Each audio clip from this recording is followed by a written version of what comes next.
দেখতেছি উপর থেকে, সামনে দুইটাই ভিডিও হচ্ছে, 20 তলা উপরে। এই গুহারই কথা বলা হয়েছে,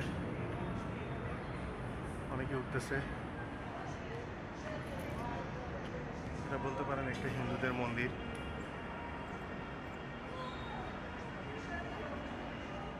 18 তলা উঠছি, দিয়ে হাঁপাচ্ছি। সুন্দর দৃশ্যটা আপনারা দেখতে পাচ্ছেন, হিন্দুরা নেমে যাচ্ছে, ফরেনারও আসে এখানে।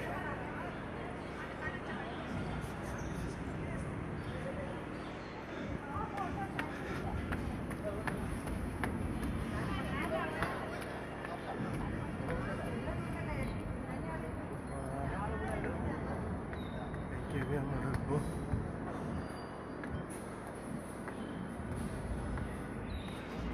কেভে চলে আসছি, এই যে নিচে দেখেন